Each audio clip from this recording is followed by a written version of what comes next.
Definitely wasn't expecting such a revelation.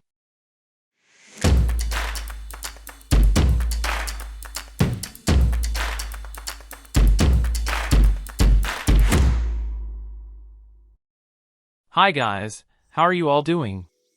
Your boy Al is back with Undead Unluck episode 18 review, so let's get started. At first we see all present acknowledge Juiz's presence, while Apocalypse demands to be released from his confinement. Despite Apocalypse's demands, Juiz focuses on obtaining a damage report from Nico.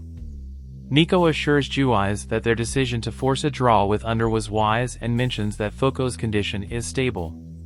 Like I said in my previous video, I still think Juiz should have let Andy go after Billy rather than calling him back. Also, Apocalypse's reaction was pretty funny. We see Andy express his suspicion to Juiz about her approach to quests involving UMA Galaxy penalties, leading to a flashback where Juiz suggests accepting the penalties to bolster their forces. In the present, Andy criticizes this approach, concerned about potential losses of Roundtable members. Another flashback shows Juiz discussing the rule and penalty system with Fuko, followed by a flashback to the 99th penalty event where Juiz emphasizes the importance of avoiding another penalty to prevent Ragnarok. In the present, Shin questions Juiz about her relationship with Victor, prompting flashbacks of Andy sharing information about Victor and Shin questioning Victor's knowledge of Galaxy before it was officially introduced as a penalty.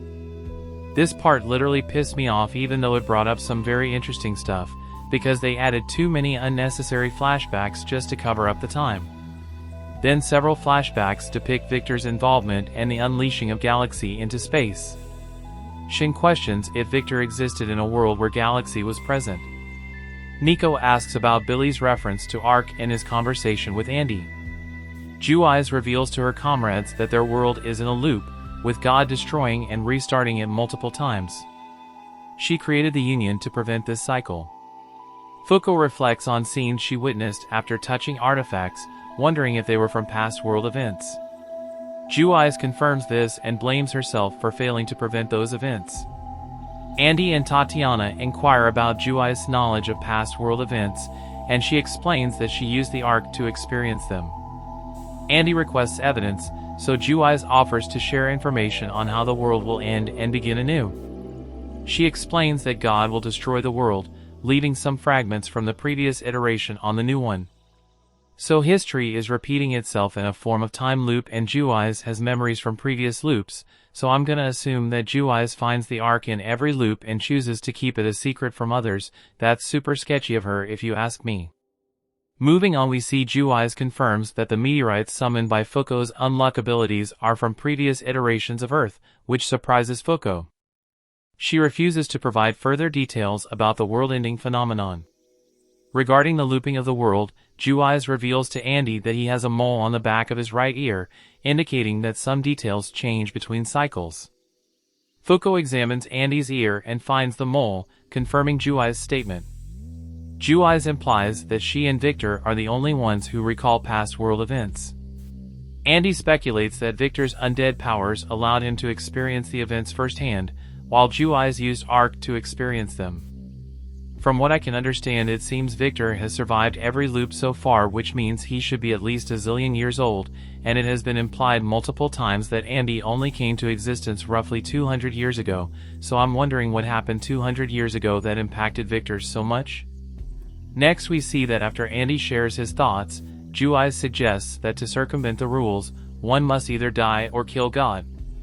She suspects Billy betrayed them due to someone leaking information about the loop to him. Juiz expresses a desire to fulfill something but acknowledges she may need to face consequences for her past actions. Shin uses his ability on Juiz to snap her out of her despair, and the group reaffirm their commitment to realizing Juiz's vision of justice. They gather around a different round table and persuade Juiz to join them. As they assemble, there's a recap of the quests assigned by Apocalypse before the altercation with Under. It was nice to see Juiz appear so sincere and all, but her explanation regarding the loop thing was vague, and I'm pretty sure she is hiding way more, so if I was in their place I wouldn't fully trust her. At the end we see Juiz proposes that their priority should be to recover the round table, Billy, and the artifacts held by Under, as well as to dismantle Under entirely before addressing any other missions. Additionally, she assigns Fuko and Andy the task of investigating a book containing details about the world's history and future. Juiz emphasizes her intention for them to focus solely on this assignment and shows them with a book. The book in Juiz's hand looks like the manga volume that Fuko was reading in the first episode, so maybe that's why Juiz wants them to do the job, but I don't know how a manga can lead them to the book. Overall, this episode could have been a killer, but it ended up being an okay episode due to all the unnecessary flashbacks. Anyways, thanks for watching everyone. If you like my video, then check out some of my other videos. Also, don't forget to hit the like button and subscribe to my channel or leave a comment if you want to say something.